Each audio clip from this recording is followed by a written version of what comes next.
À Permacentre, dans la commune de Natitingou, le karité n'est pas qu'un arbre. Il est une promesse de revenus et d'avenir pour des dizaines de femmes. Ici, au nord-ouest du Bénin, la transformation du karité rythme le quotidien des ménages. Au cœur de cette dynamique, la coopérative Thibaut Bénet s'impose aujourd'hui comme l'une des plus importantes de la commune. Nous sommes une grande coopérative. C'était un groupement qu'on a transformé en coopérative en 2021. À la création, on était au nombre de 24. Aujourd'hui, nous sommes au nombre de 60. On a connu une grande évolution. Nous transformons la noix en amande et surtout l'amande en beurre. Pour moi, le karité représente tout. Pour nous qui sommes de la coopérative Thibaut Bénet, puisque c'est du karité, on vit dans nos maisons. Nous faisons tout à l'aide du karité. Pendant longtemps, cette activité avait un coût élevé. Le bois disparaissait vite et le corps s'épuisait.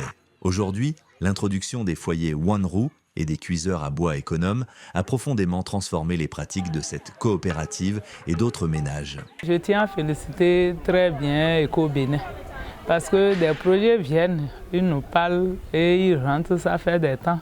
On ne les revoit plus. Même si on va les revoir, ça fait des années. Alors le premier jour que M. Adrien est venu nous voir et on a dit qu'on veut les foyers. Il est parti dans la semaine, il nous a envoyé les gens pour construire 4 foyers. Et on a utilisé ces foyers-là, c'est très bien. Avant, pour une seule transformation, on achète un tricycle de bois. Maintenant, un tricycle va transformer 2 à 3 fois à cause de ces foyers-là. Grâce à ce foyer, je ne vais plus au bois chaque fois. J'allais au moins 4 fois par semaine pour chercher le bois au champ. Mais depuis que j'ai commencé à travailler avec le foyer, là, même une fois ça me va. Avec 2 ou 3 bois seulement, c'est suffisant. À Koudingou, ce sont ces enfants de l'école primaire qui ressentent aussi le changement. Dans la cuisine de l'école, la fumée n'étouffe plus les murs. Les foyers Wanroo fonctionnent silencieusement, la pâte de maïs cuit plus rapidement. Les cuisinières n'ont plus besoin d'alimenter constamment le feu. Et les repas arrivent à l'heure. Avant, on était obligé d'utiliser les 3 pierres comme ce qui se fait un peu partout. Et avec ça, il suffit que, une pierre se casse un peu pour qu'il n'y ait plus d'équilibre. Et non seulement ça, on a beaucoup de problèmes de bois. On avait beaucoup de problèmes de bois parce que les 3 côtés là devaient consommer le bois. Et parfois, si c'est surtout la pâte, quand on veut tourner la marmite, parfois ça lâche. Maintenant, aujourd'hui, c'est très bien. On ne se plaint plus.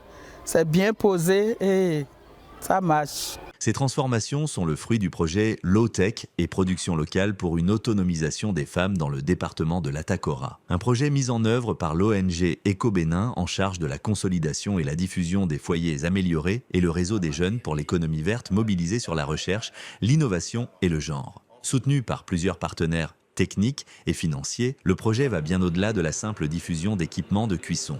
Nous sommes partis du diagnostic que nous avons quand même un taux de déforestation qui s'augmente chaque année dans l'Atakora, mais aussi que les femmes, les groupements de femmes n'ont pas accès à des technologies qui leur permettent de mieux produire, de mieux transformer les produits agricoles qu'elles ont.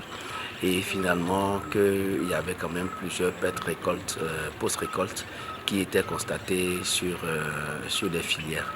Et donc nous avons travaillé à consolider autour de ces groupements de femmes-là ce type de projet qui les intègre, qui font d'elles des acteurs clés dans la mise en œuvre, mais aussi des bénéficiaires pour améliorer donc finalement leur efficacité énergétique en matière d'accès à des technologies durables, mais aussi leur capacité de transformation de produits agricoles. À mi-parcours, les résultats sont déjà tangibles. Dans les communes de Natitingou, Materi, Tangueta et Tukuntuna, les foyers améliorés sont devenus des compagnons du quotidien. 100 foyers Wanru, de grande taille, ont été diffusés dans 16 écoles à cantines scolaires et 32 groupements de femmes transformatrices de produits agroalimentaires, 150 cuiseurs à bois économes, 20 foyers mixtes ont été distribués à 6 coopératives. Les foyers sont subventionnés à 100%. Maintenant, pour rendre plus pérenne la diffusion de ces foyers, on demande à ce que la bénéficiaire paye un pourcentage à hauteur de 30%. Donc du coup, c'est pour que, à la fin du projet, que nous ayons au moins quelque chose pour pouvoir continuer la diffusion de ces foyers. Les foyers améliorés, les biocombustibles, les outils de transformation et les actes d'accompagnement mis en œuvre ne sont pas de simples équipements. Ce sont des leviers d'emploi local, de réduction des dépenses des ménages et de protection de l'environnement. Nous avons déjà diffusé plus de la moitié du quota de foyers prévu. Il est prévu qu'on dote les ménages de 800 foyers. Nous sommes autour de 500, 540, 560 actuellement. Le projet mise aussi sur la production locale. Ici, les cuiseurs sont fabriqués localement par des hommes du territoire. Cette approche renforce les compétences techniques locales, crée de l'emploi et garantit la disponibilité durable des équipements. Nous avons 5 artisans qui interviennent actuellement sur le projet à raison d'un artisan par commune. Ces artisans ont été formés et ils ont été choisis en fait sur la base de leurs compétences antérieures. Il faut dire que le projet Low-Tech fait suite à 2 projets pilotes que nous avons déjà mis en œuvre avec Inti. Et c'est à la suite de cela que nous avons reconduit les artisans en les renforçant techniquement, en leur octroyant du matériel pour accompagner leur intervention. L'innovation devient un levier, le genre une priorité, l'autonomisation une réalité qui prend forme. Grâce à ce projet, 10 groupements de femmes ont également été équipés de matériel moderne, renforçant leur capacité de transformation et leur autonomie économique. Aujourd'hui, nous dépensons moins, nous gagnons plus. Et nous pouvons vendre des produits de meilleure qualité. Certains d'entre nous sont devenus distributrices d'autres produits des biocombustibles. Ce projet nous donne plus que des équipements, il nous donne de la dignité, de la confiance en nous et des revenus pour nos familles. Nous remercions des partenaires pour leur accompagnement et nous demandons que ce projet continue et s'étende pour que d'autres femmes bénéficient aussi. Dans un premier temps, nous avons acquis des concasseuses de karité, nous avons acquis des broyeurs ou des moulins de soja ou aussi des baratteuses. Donc un premier lot d'équipements a été mis en place pour une dizaine de groupements. Et donc le deuxième lot concerne beaucoup plus les équipements de type séchoir pour davantage réduire les pertes post-récolte et permettre aux femmes d'améliorer leurs gains. On souhaite que le projet puisse continuer à nous aider, qu'elle puisse voir dans quel... comment faire pour qu'on a... Parce qu'on vend à l'interne et on veut sortir aussi pour aller loin. Donc comment faire pour nous aider à avoir l'autorisation de mise sur le marché afin de pouvoir faire connaître nos produits à l'extérieur du pays. Les avancées du projet sont réelles et déjà visibles sur le terrain. Toutefois, plusieurs défis restent à relever pour consolider ces résultats et en garantir la pérennité. Quand on parle de la mise sur le marché, ça représente aussi un défi parce que désormais au Bénin, quand vous avez des groupements de femmes, il y a la question de l'attestation de mise sur le marché qui est demandée.